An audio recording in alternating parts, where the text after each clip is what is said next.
So I would start with fun. I would talk a lot to the team about which emotions are we driving, or are players experiencing.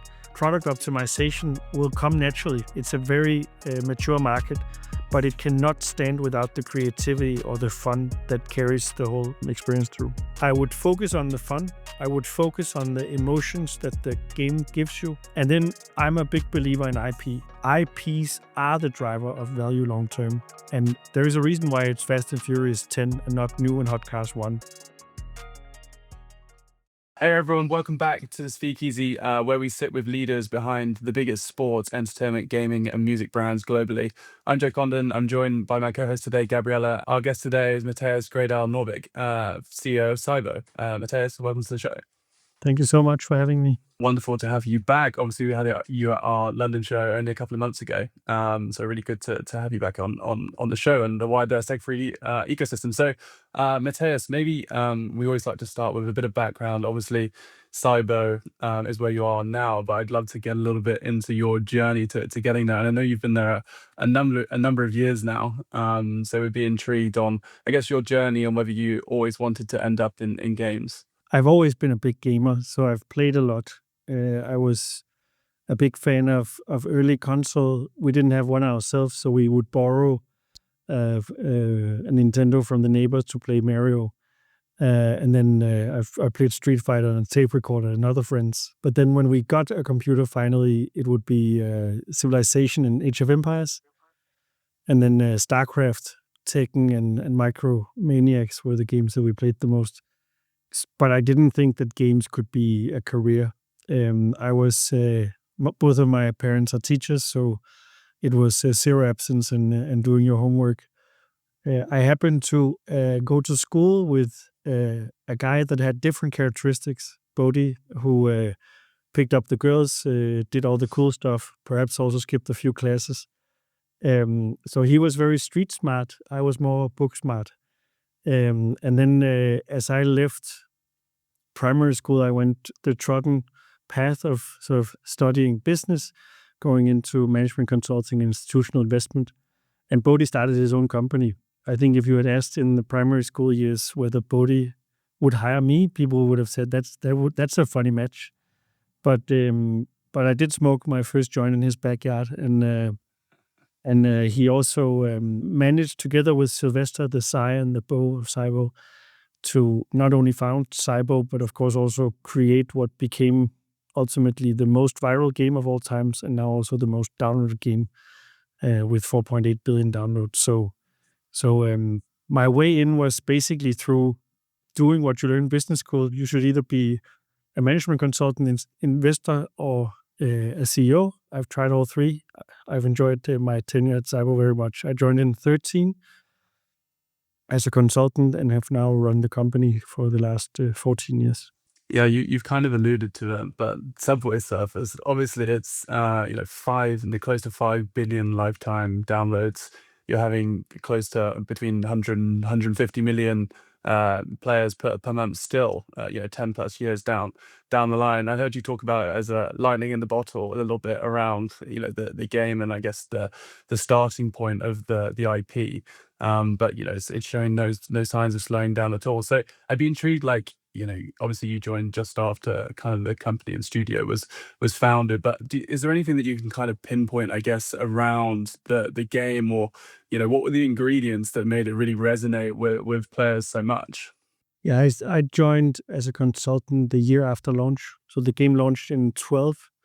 I think what the founders managed to do was to have the perfect mix of something they were truly passionate about, which was street hip-hop graffiti, and then a gameplay that was obviously the genre was introduced by Temple Run, but it was a quite wonky experience of the whole screen turning. You had to flip the screen to control it. And Bodhi Investor basically said, we think a swiping mechanic is more fun. We think soft horizons is better. And we think that if we add this IP that they had developed in 2009 as a graduation project from animation school, we actually think that this would go really well if we saturate the colors and make it much more lively, much more sort of happy notes, where Temple Run was a bit more sort of dire Indiana Jones vibe. So when they launched it, I think, of course, there was also a lightning in a bottle moment because there's been a lot of creators in the past that also thought they did something amazing. But Boje Sylvester basically perfected the runner with an IP that was recognizable, and then the accessibility of easy to pick up and play, very quick to learn, but still challenging to master the higher pace that it gets to, I think has just resonated with everyone who has ever gotten a smartphone in their hand.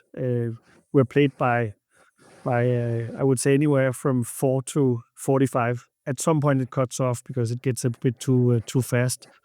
But in general, we are played by all. We're a general audience and still very successful. Around 1 million daily new installs still 14 years after launch. Yeah, it was my go-to game for the bus to school. So that tells you.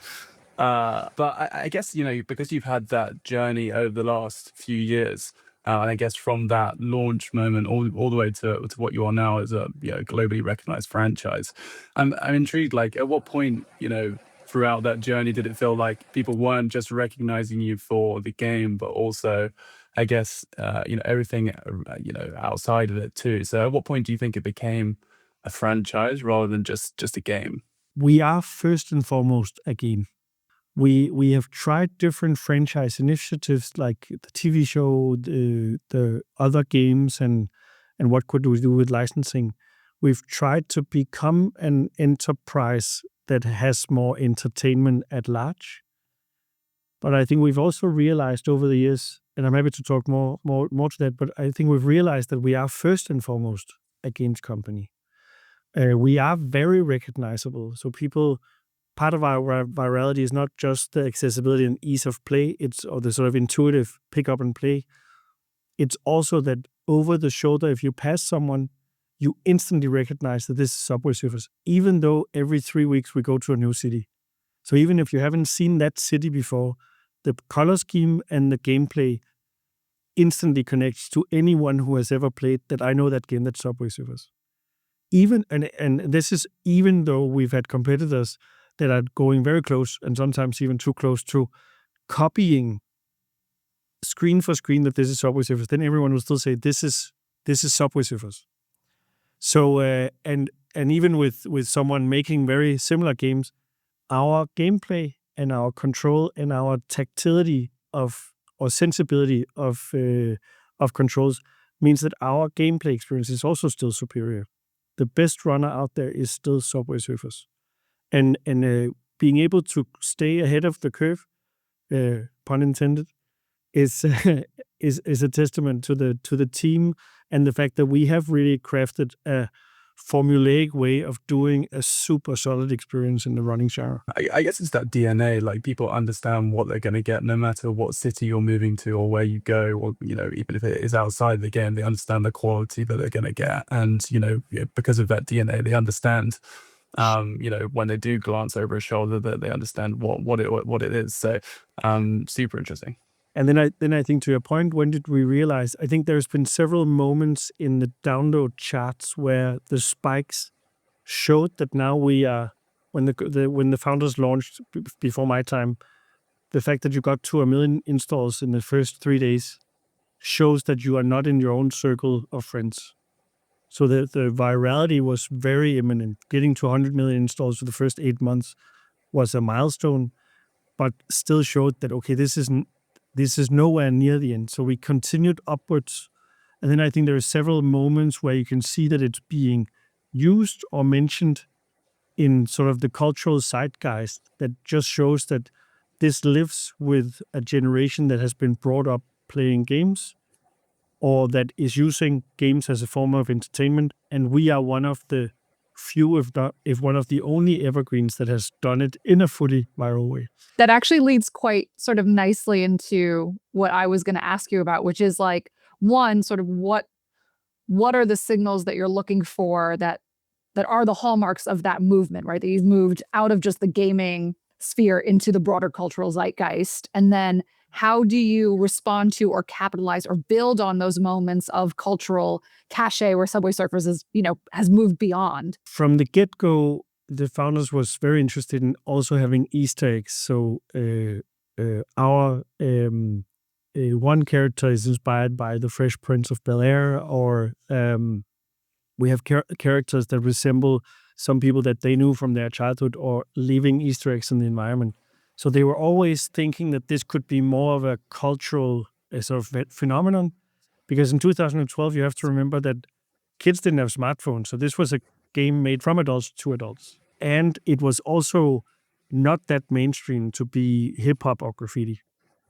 So making a game that is about painting street art and running from a guard is not a game that a lot of countries would create. This is a very sort of Nordic freedom movement that you should express yourself creatively, and you should enjoy and expressing yourself in as many ways as possible. On the journey, we've seen that people that would normally talk about games start mentioning Subway Surfers in different settings. The most recent example was during the Oscars, and all of a sudden we are being used as the picture of youth. So when Conan O'Brien wants to talk about we should not be an old award show, we should also cater to the young audience, then they say, well, why don't we use Subway Surfers? And everyone thought that we had paid for that. This was just because their writer team, when they are looking at what's trending, we are one of the most used hashtags on TikTok, because our fans love it, and because we're also used for sludge content and for all kinds of things outside of gaming. So we're also part of the fabric of the cultural zeitgeist that has nothing to do with Subway Surfers, the game. We are just a recognizable element in a lot of videos that also goes beyond. And so I guess that also, you mentioned that there was always a thought process there about going beyond or being more than just the video game.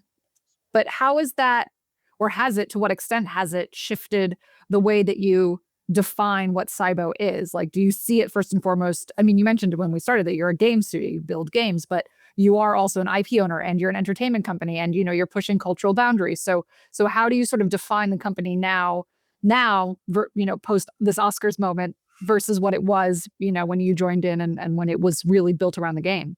We encourage our fans to create content. We allow people to use our content for other viral things, because we can see that that's also working to our advantage. And in general, our marketing team has banter with some other marketing teams. Duolingo is probably one of the most known ones, where we keep posting to each other as well, because it's also clear to see which other companies allow their teams to be a bit freer and a little less scripted in the social media realm. So I think from a product point of view, we want to go to cities that inspire people to look up and be curious about the world. We want to have characters that are diverse. We want to put messages such as green or pride into the game, to make sure that we are capturing that this is a game that includes everybody. You should be able to find yourself in the game, or you should be able to find who you wish you had been in the game. Some people are missing a limb. They can still run in Subway. You can still be a hero if you're shy. You can still be fluent if you're lisping. So the whole sort of, how do we as a game allow you to get a break and enjoy the game for what it is? We are very we only play 20 minutes on average a day. So from that point of view, if we can show you a city you haven't seen before, if you can introduce you to a topic, we can do things that makes you part of the movement or the sort of zeitgeist, then we have managed to succeed. And then from marketing, we've had a lot of bold beats over the years where we've tried things. Sometimes it creates viral waves, and we have some videos that get a ton of views. But other times it's silly, and this one didn't work well. On to the next one. 13 years of tenure. I think I've said no to the marketing team twice. Maybe we can talk about that, and I guess that flexibility of, you have a North Star of where you want the game, the IP to go, but then also, there are trends and things that are happening on a day-to-day basis, and conversation that it makes sense for you to be part of. And obviously having a marketing team that is across that and keeping up to speed with, understanding like what trends are out there, but then also figuring out like what are the ways that the IP or the characters can show up in kind of an authoritative kind of way, rather than it just being involved in a trend that then doesn't really match and doesn't feel like the right kind of fit. Like, how do you, and obviously, like you say, it's giving the marketing team the responsibility to go and do that. But like, what do you kind of talk about internally of finding the right kind of thing to contribute to versus something that just wouldn't be a right fit? I think we see two different things with the game. We want to be a near futuristic sort of. We also have event cities where we go wild. So there is an upcoming one, depending on when this launches, that pushes the boundary of how far away from Earth we want to go. But in general, we are near futuristic. That means that it's recognizable cities. We play with the fact that characters are humans or people in costumes. But we can also see that our fans actually dream of going a bit further away from that, because we've all seen how people in Copenhagen or New York or wherever looks like. Can we also dream a bit outside, because other games are more futuristic than near futuristic? I think with everything we do, we want to make sure that the game keeps inviting in, and then we sort of allow people to enjoy it. I'm excited to see what that update will be now.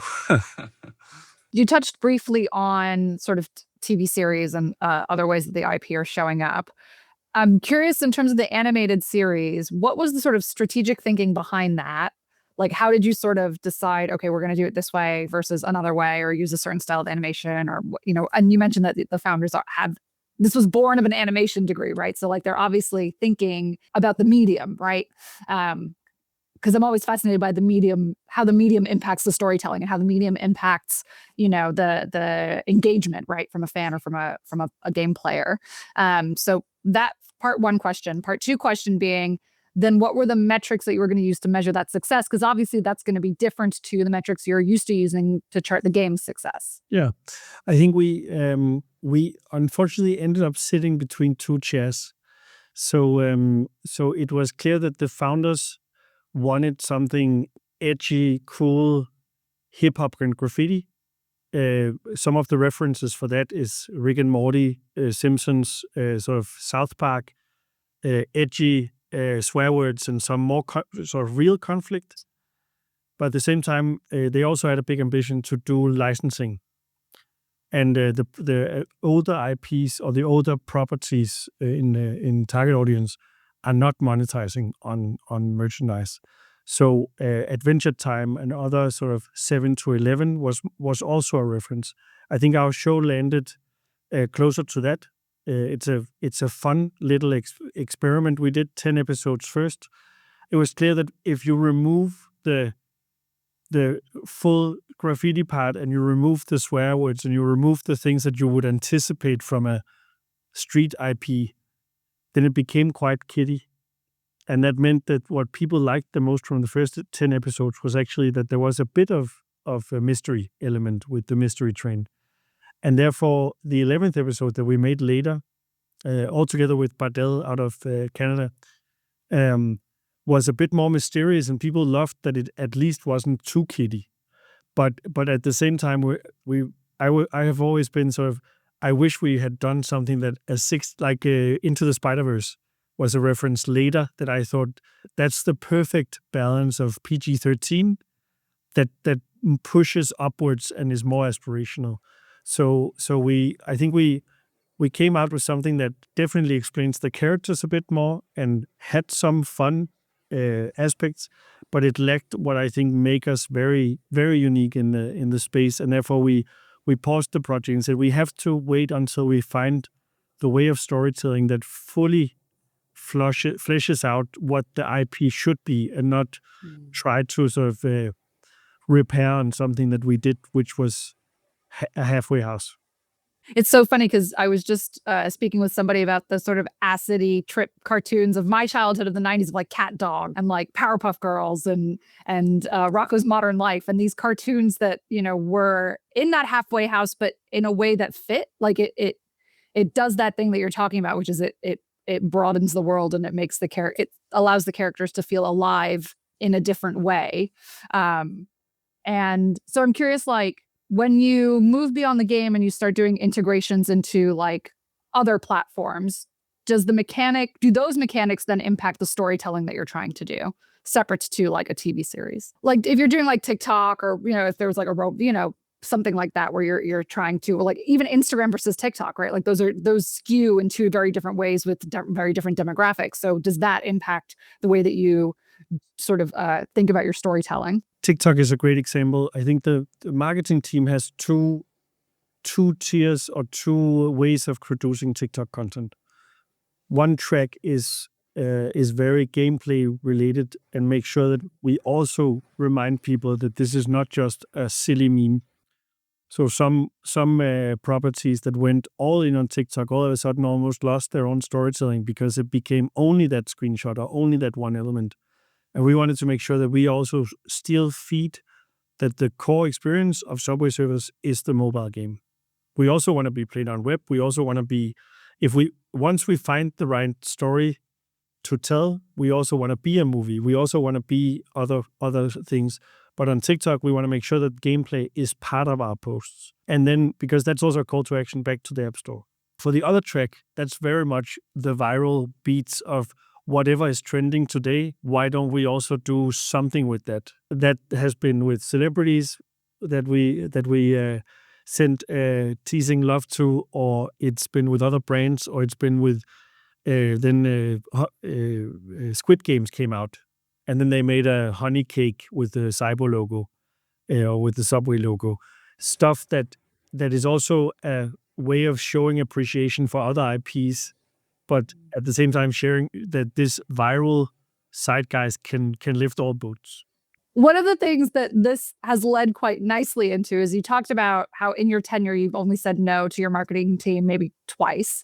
But obviously that sits in one sort of strategy point. And then the other strategy point is obviously UGC, user-generated content, the stuff that fans are sort of taking and creating on their own, using characters, developing characters, and then obviously posting. And then those things feed back into the natural spread of the game, right? And that's a really organic way for people to sort of get, awareness of what Subway Surfers is. But obviously, then you don't have the same kind of control. You can't say no to what a user might be, tapping away with on their computer at home. So how do you manage those guardrails in terms of protecting the DNA of Subway Surfers, but also allowing people to have fun with what you've created? It's true that we don't have control. So, of course, we can inspire. We've done cool collaborations over the years with artists and singers, with J Balvin out of Colombia. We've had Rami from the Foo Fighters do a soundtrack. We had Demi Lovato post about our green initiatives together with Planet Play. We can encourage what good looks like. And then we can show that whatever the fans are sending us, we've had fans making characters for the games. We've had fans come into the game as characters. And we can share the videos that people make or the content that people make on our channel when we like it. So, of course, the biggest influence we have is what do we share and what don't we share. We want to stay a game experience. When people say, oh, I'm in this city, did you know that whatever? I'm like, sure. Enjoy the game for what it is. 4.8 billion downloads in, we can see that we are creating a lot of smiles all over the world, and we're very happy with that. But our social media channel can amplify the ones where they are on playgrounds, on sports halls, jumping on each other's backs, or even now the latest trend where people are exercising to a version of Subway Surfers in front of a screen, jumping when it's the character is jumping, diving when it's diving, or jumping to the sides. We've had so many versions where people found ways to change the gameplay. So someone came up with how can I avoid the coins? We designed the coin lines to be something you wanted to chase. Of course, there are players that are saying, I want to see how far I can get before I pick up the first coin, or how few coins can I get in a race. And I think by posting that and showing that we actually appreciate that they play with our game also in ways we didn't anticipate, we're creating a conversation where I think those that are creating good UGC is also seeing that this studio is actually fun to play with. One of the main comments on a lot of the videos is that now the admin is cooking again because they think, how are these guys allowed? We have an amazing content team. how these guys are allowed to go this far with the game or with the content. But that's also an invitation to, hey, come have fun with us. Not just play the game, but also on your social media. If Subway Surfers as a background can make your video more fun, then we live in the zeitgeist with that. I think people creating a game within your own game is super interesting, because then it gives them a competitive edge that you guys aren't necessarily designing yourself. But that also, anything that means that people could compete with their friends, putting a sports hat on, let's say, everyone loves it, right? So I think that's super interesting that you guys didn't necessarily like design that, but that's happening organically. That's also what we've seen over the years, that we've sometimes had viral waves. We did Seed at 10th birthday in 22. And then back to your point, Gabriella, as soon as we saw it take off, we also tried to capitalize or capture the momentum and amplify it by saying, well, now people are starting to talk about the 10th birthday or posting things. How do we show that those creators that are doing it are also getting a boost from us? So we sort of help stack the momentum over time. And I think we've been very successful at keeping our virality so high. But it, of course, also comes to our relationship with Apple and Google that are still showing us a lot of love, not only because we're also bringing, of course, people into their stores so they can show them other things, but they know that when people get a new phone or get a phone for the first time, that Subway Surfers is a really solid game experience. So they might as well show that game because people always leave a good review. We've talked a lot about about Subway Surfers sort of existing in all these different ways, and the sort of core DNA of it. And one of the things that I was thinking ahead of this chat was about something you mentioned at Seg3 London, which was when a franchise gets too big and when it becomes overexploited. And you mentioned a certain franchise that, to your mind, had done that. And I'm not going to name check them here, but I think it was interesting because there's always that sort of running joke about like something in space, and it's like, well, where can we go now? And does that actually organically match the DNA of the IP, right? The core DNA of the IP. So I guess from your perspective, what is do you know where that line is with Subway Surfers already, or are you sort of just going and going and going until you hit that line and you go, oh, actually, maybe this isn't it. Maybe we don't. I mean, maybe, but I guess maybe you are going to space. I don't know. When we did the licensing program, it was a big learning for the passionate game makers and in the studio, but also the parents in the studio, myself included, that you want to make license products that you would also give to your own kid. At the same time, you have to acknowledge that being so privileged that you're born in Denmark, you might also have a different purchasing power than fans that live in less fortunate parts of the world or less affluent parts of the world. And that meant that you also have to acknowledge that someone who just wants a t-shirt for $5 might not have the chance to buy a t-shirt that costs $50. So the whole sort of, how do you allow people to engage with the brand while not imposing that this brand only produces high-end merchandise? And I think we landed in a good way where we were partnering up with Walmart. We did things with a lot of good both agencies and providers of wheeled goods, of playables, of collectibles.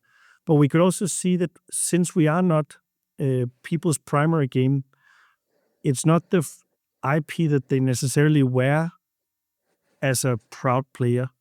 So a lot of people say, I'm happy to play Subway Surfers in the metro, in the bus, when I'm waiting in between meetings or in between school sessions, or when I need a break because I'm actually playing a more hardcore title on the PC or on the console, but now there is a downtime of 5 minutes.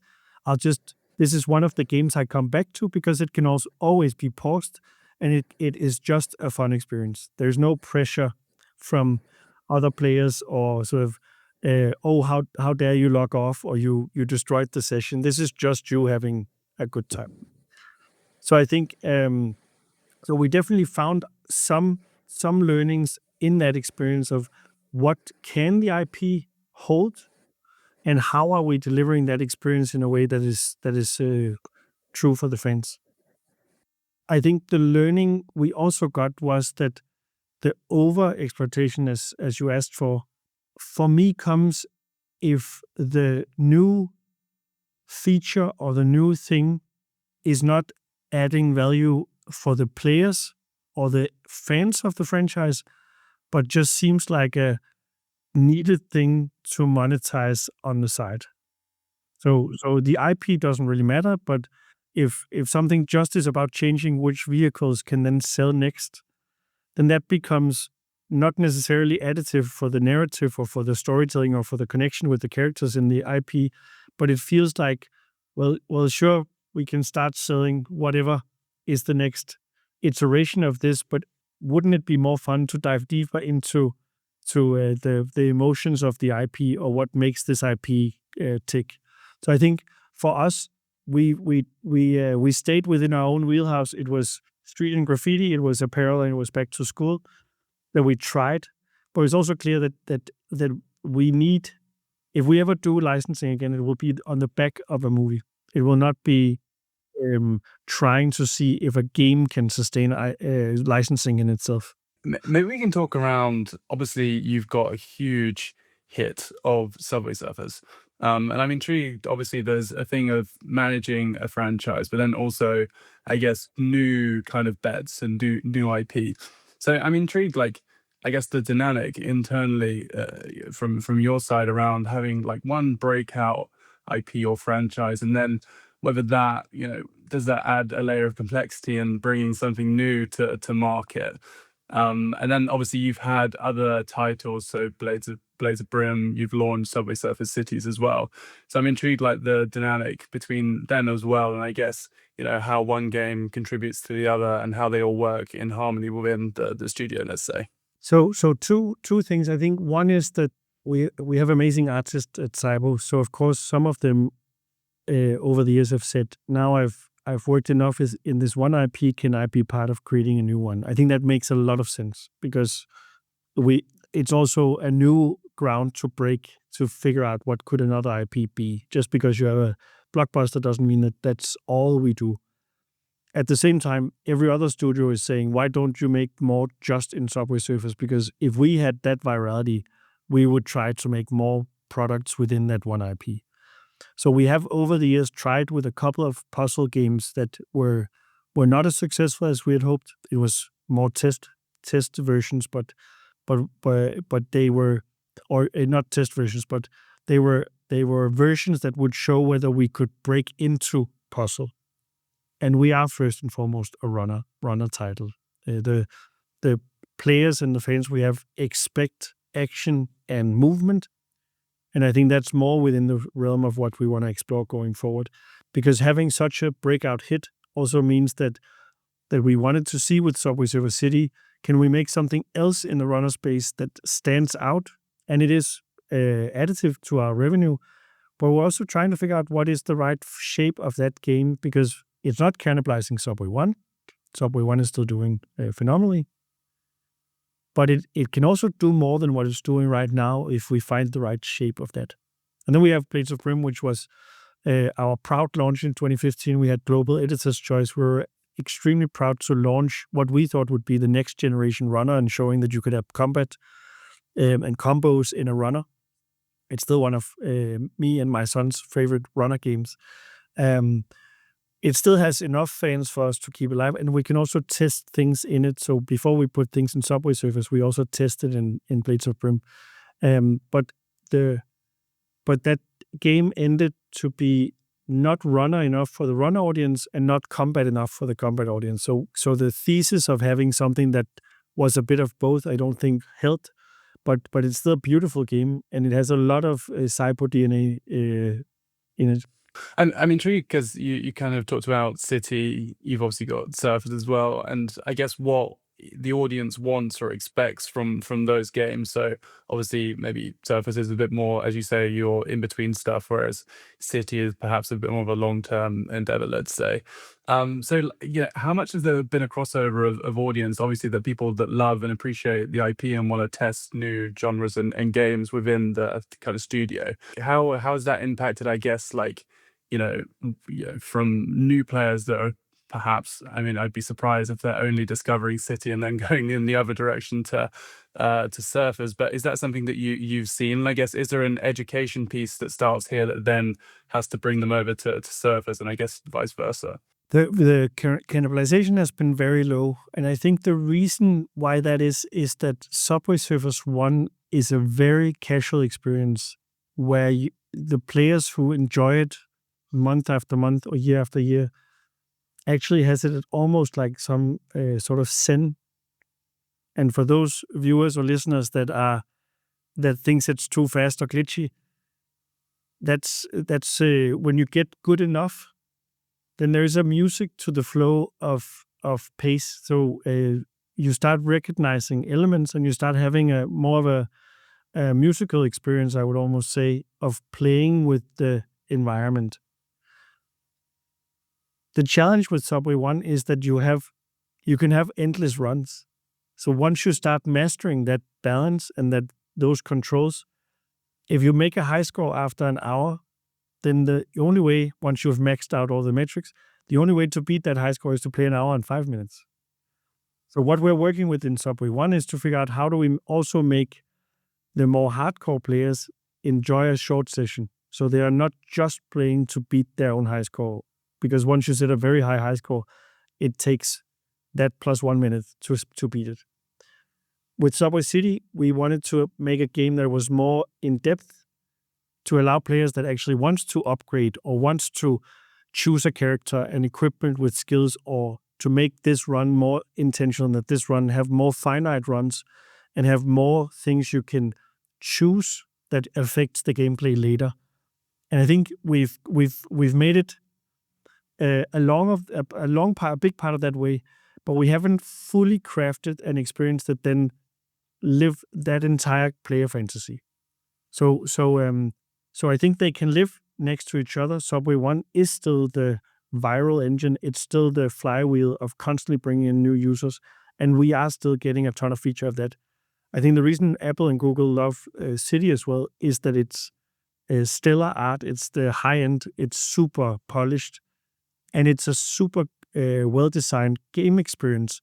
It's just a bit more niche than we want it to be, because we are still finding the right sort of composition of elements for it to be the smooth experience we want it to be. And maybe why you brought up, I guess, bringing in new users, and I guess we've just talked around, I guess, crossover between your own portfolio. But I guess one of the biggest crossover that you've done semi-recently is between yourselves and Supercell as well. And I guess that crossover between Subway Surfers and Brawl Stars. So I'd love to kind of get your, the inside line on, I guess, where that came from. I guess, from a genre perspective, not necessarily competitive, but from an attention perspective, could be that people are choosing between one and the other. So I'm intrigued, like, obviously there's mechanics that you have to figure out, there's characters that you have to figure out, like how they cross over in the right kind of way. So would love to get the background on, how that came to be. And I guess, like, what the objective really was, around that kind of IP crossover. There's always been a lot of love between the different Nordic studios. So of course, Supercell has been around for a long time and has always been inspiring. I think for all mobile game developers, the fact that they have made $5 billion successes is phenomenal.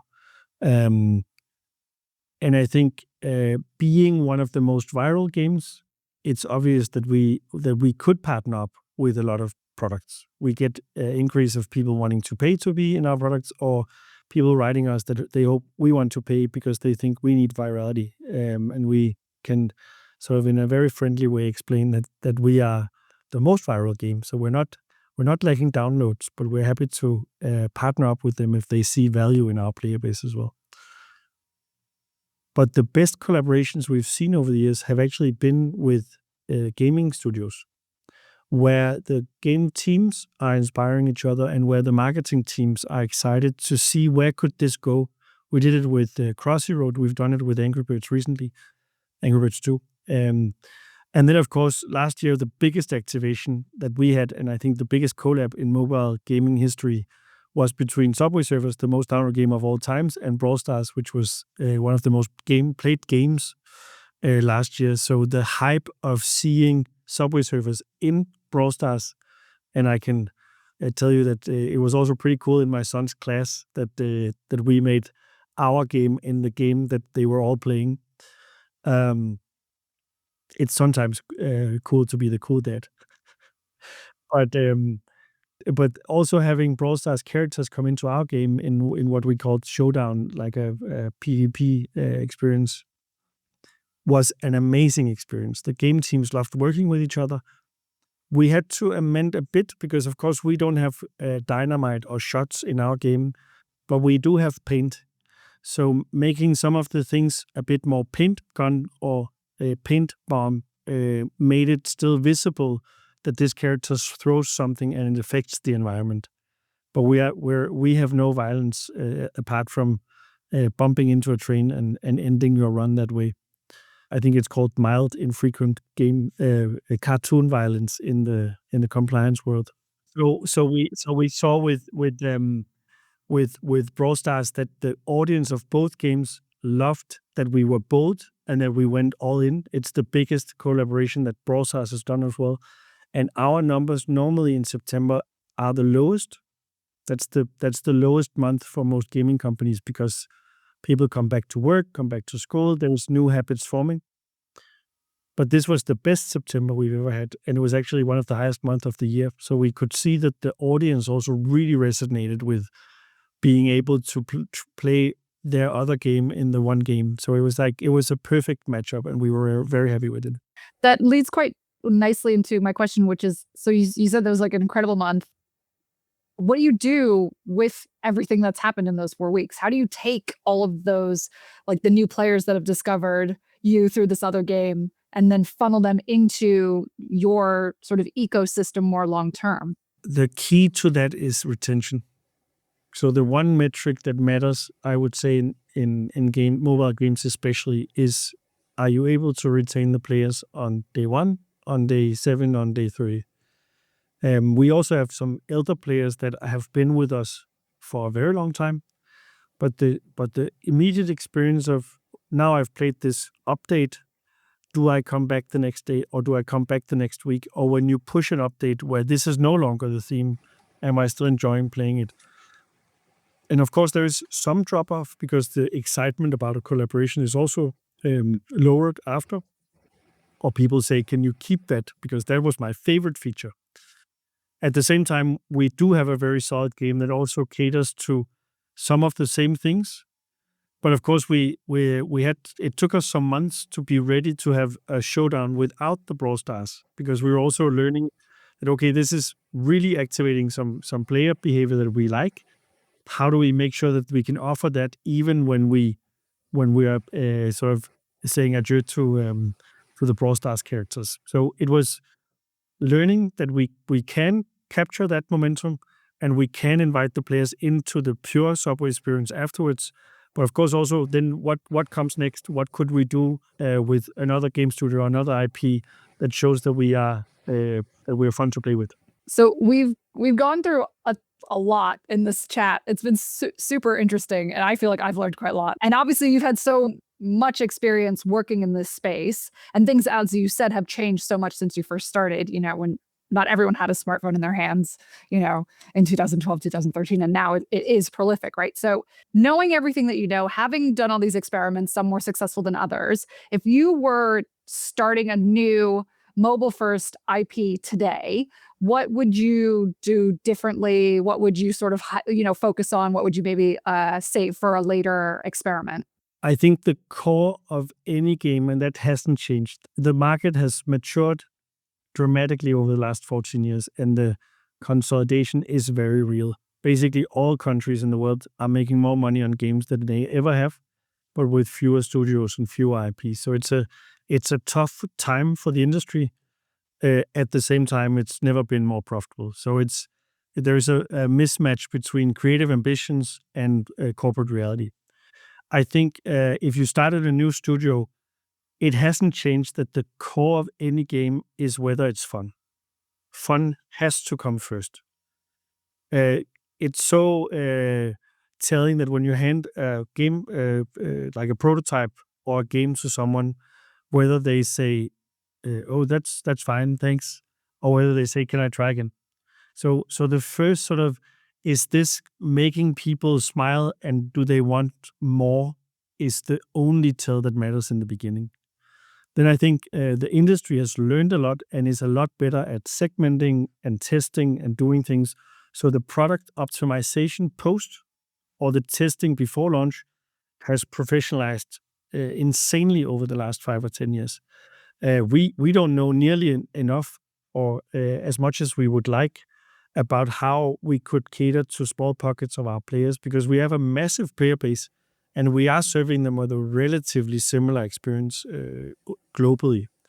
So I think I would focus on the fun. I would focus on the emotions that the game gives you. And then I'm a big believer in IP. So I think there's also a movement that goes more hyper casual and more IP free. The challenge with those games is if it only takes a month to make, it also only takes a month to copy. Where I think what we can see with Hollywood, which has completed its consolidation and maturation before the game space, is that IPs are the driver of value long term. And there is a reason why it's Fast and Furious 10 and not New and Hot Cars 1. Or Marvel is producing the 17th collaboration between their superheroes instead of coming up with a new superhero. So I think as an IP holder in Cyber, I cheer for IPs to unfold and to live. And therefore, I would say as a game maker, those that make Fall Guys was a great example of something that a small studio could make that still carried enough art style for that art style to be recognizable and for that IP to live outside. You also had Among Us as another example. Small studio made something that you can see works also as a franchise. So I would start with fun. I would talk a lot to the team about which emotions are we driving, or are players experiencing, and then I would say that the product optimization will come naturally. It's a very mature market, but it cannot stand without the creativity or the fun that carries the whole experience through. Yeah, I don't think you can get anywhere near building a franchise if you don't have people that are having fun to begin with, having a great experience. Then they'll build an audience, then they'll tell their friends, then they want to see you in multiple points across their life, day-to-day life. So, yeah, I think that's a great ethos for anyone to follow in anything they're doing. Mathias, we've pinged 100 questions at you today. There's been so much fun. We've covered so much ground. I hope that was helpful for everyone listening. I know I learned a lot. Gabriella, thank you for co-hosting today. Mathias, thanks so much for joining us. Thanks everyone for listening and watching, and we'll see you for the next one. Thank you so much.